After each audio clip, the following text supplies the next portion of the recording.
Po sa inyong lahat. So, welcome to my vlog.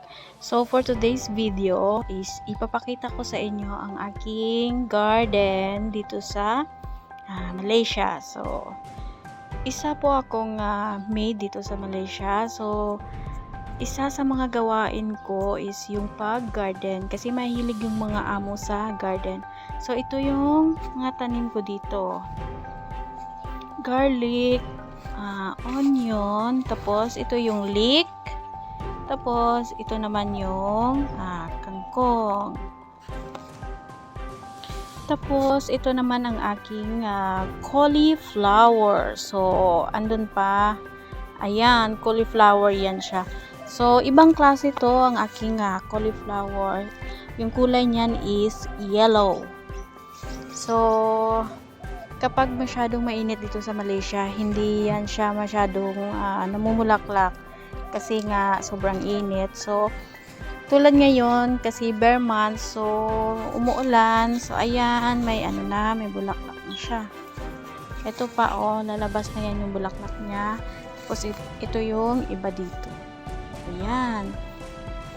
Tapos, dito naman sa kabila is ang aking kangkong. Meron pa akong kangkong dito. So, kung makikita nyo, hindi siya sa tubig. Sa lupa lang yan siya. Tapos, ito naman ang aking cucumber. Ayan. Sobrang laki na nila. Pero wala pang bunga. Kasi nga, parang nagsisimula pa lang. Ito yung aking cucumber. Ayun. May bulaklak na. Pero, sandali na lang lalabas na yan yung bunga niya. Tapos, ito naman ang isa kong papaya. Ayan. So, ang liit lang nila pero napakaraming bunga. Tapos, ang dragon fruit. Ayan. Kahit maliit lang yung garden. Tapos, maraming tanim. Ayan. Prutas at saka gulay. Ito naman ang aking cherry tomato. So, ayan, napakaraming bulaklak ng aking cherry tomato. Ayan, sobrang dami bulaklak. Tapos, meron na ding cherry na lumabas. Ayan, medyo marami ng cherry na yung lumabas dyan. Makikita nyo, ayan na yung cherry. So, ayun pa. Yun. So, cherry tomato yan lahat. Hanggang dun sa dulo. Tapos, ipapakita ko naman sa inyo ang aking bitter gourd. Ayan, yung balsam pear na tinatawag. Yung puti na bitter gourd. Ayan naman yung green na bitter gourd. Ayan. Kaya pinagmix ko na lang sila kasi nga yung space hindi ganun kalaki. So, ayan yung balsam pear. Medyo marami sila. Yung iba na harvest ko na. Ayun, marami pa. Yung iba medyo maliit. Ayan yung napakalaki ngayon. Tapos dito sa kabila is yung bitter gourd na green, kulay green. Ayan. Ayan sila, medyo marami na. Ayan. So, hindi na kailangan bumili ng gulay. Di ba? Pitas ka na lang, may gulay ka na. Dito naman ang aking, ayan, yung tomato. Ayan, medyo pinabayaan ko dyan, pero maraming bunga ang lumabas.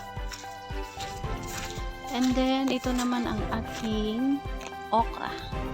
Ayan, ang liit nila, pero may bulaklak na. Dito, ayan. Ito sa kabila, ayan yung bulaklak niya, lumabas na. Sobrang liit, lumabas na ang bulaklak. Yun, mga nasa 8 piraso lang na puno. 8 puno lang na okra yung tinanim ko. Ayan. So, ayan yung itsura niya. Ayun. Ang ganda nila. Parang decoration lang dyan. Diba? Tapos, doon sa kabila is, meron din akong tanim na cherry. Ayun. Cherry tomato. Medyo marami yung cherry tomato ko ngayon. So, ito naman is ang aking sitaw. Ayan. Sitaw yan siya lahat dyan. Ayan, sitaw. Siguro nasa 8 puno rin. yung sitaw ko. Tapos, sa ibaba is yung lemon. Ayan. Lemon. So, ito yung ginagamit ko na pataba.